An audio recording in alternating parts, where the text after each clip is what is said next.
ये कोई विधान थोड़ी है। आप पूरी सृष्टि के फाइनल विधान को देख पा रहे हैं क्या? आप कुछ व्यक्तियों को ऐसे देखते हैं, तो इसलिए आपको ऐसा लगता है। बकाया सृष्टि के विधान के अनुसार जो ज्यादा पापात्मा पुरुष होता है उसके पहले पुण्य नष्ट किए जाते हैं, क्योंकि उसको विशेष दंड देना है। और जो ज्यादा पुण्यात्मा और सतमार्ग में चलता है उसको विशेष सुख मिलना है, इसलिए उसके पाप नष्ट किए जाते हैं। तो जब वो सत्कर्म परायण दृढ़ निष्ठा वाला होता है, धर्म से चलने वाला, तो उसके पाप नष्ट किए जाते हैं जो पूर्व के जमा है। तो नष्ट करने के लिए वो फटाफट आते हैं। अब उसको दिखाई देता है कि बहुत धर्म से चल रहा है, बड़ा कष्ट भोग रहा है, और एक पाप कर्म कर रहा है, तो उसके पुण्य नष्ट किए जाते हैं। तो उस पाप कर्म को करते हुए भी वो फला फूला और बड़ा सुखी दिखाई दे रहा है, लेकिन उसके पुण्य नष्ट हो रहे हैं। जिस समय उसके वो पुण्य नष्ट हुए और वर्तमान का पाप और जमा हुआ संचित पाप दोनों मिलेंगे, तो जैसे बम ब्लास्ट हो जाता है ना, सब विध्वंस हो जाता है, वैसे सर्वनाश हो जाता है।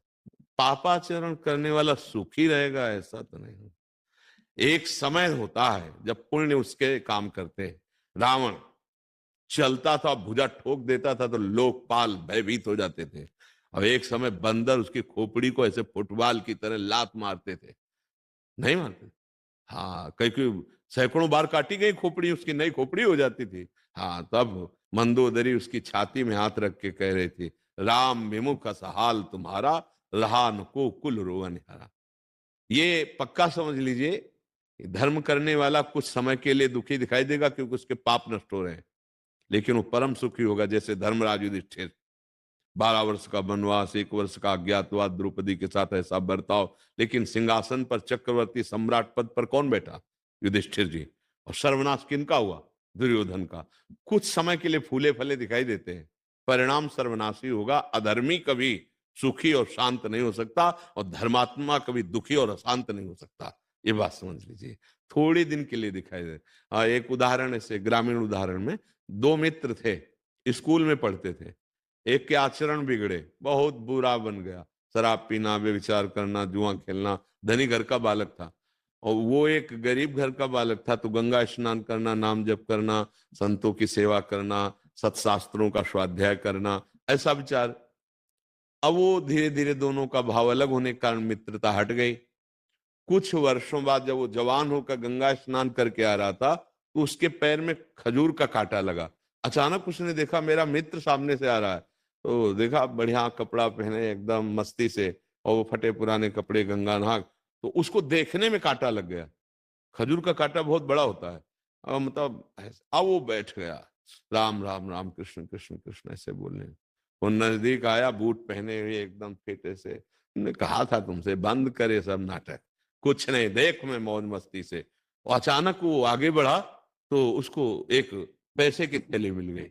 उस समय स्वर्ण की असरफियां चल, उसने दिखाया, देख तेरे कांटा लगा खजूर का और मुझे पैसा मिला। कुछ नहीं इनमें, कुछ नहीं, सब ड्रामा है। उसको लगा वास्तविक सब ड्रामा है।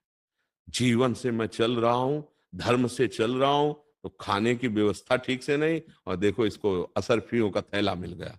वो असंतुष्ट ही था। जब कोई धर्मात्मा दुखी होता है या संशय में होता है, तो भगवान किसी न किसी रूप में आकर के संभाल लेते हैं, क्योंकि उन्हीं का नाम धर्म है, वही सतमार्ग है। तो एक ब्राह्मण के वेश में, संत वेश में ऐसे आए, कहा क्या हुआ बेटा, कांटा लग गया? लाओ मैं निकाल देता हूं। और कांटा निकाला, स्पर्श करते ही पीड़ा गई। तो उन्होंने कहा कि तुम्हारे मन में कुछ संशय है क्या धर्म के प्रति? बोले हाँ, मेरा मित्र मैं जानता हूं, शराब पीता है, व्यभिचार करता है, चोरी करता है, हिंसा करता है, बड़ा पापी है, उसको असरफी मिली। और मैं नाम जप करता हूँ, भगवान का आश्रय लिए हूँ, गंगा स्नान कर, मुझे खजूर का कांटा लगा इतना बड़ा, और घर की परिस्थिति ठीक नहीं, क्या यही भगवान के भजन का फल है क्या? तो उनका, बेटा तुम देख नहीं पा रहे हो, मैं तुम्हें बता रहा हूं। पूर्व जन्म में तुमने बहुत पाप किए, ऐसे ही जैसे तुम्हारा मित्र कर रहा है। इस जन्म में तुमने गंगा स्नान और पुण्य कार्य किया, तुम्हें इस जन्म में सूली की सजा मिलती। सूली की सजा खजूर के कांटे से खत्म हो गई। अब तुम्हारे पाप नष्ट हो गए, पुण्य का नंबर आ रहा है, तो इस लोक और परलोक सब जगह सुख भोगोगे, क्योंकि तुमने अच्छे कार्य किए।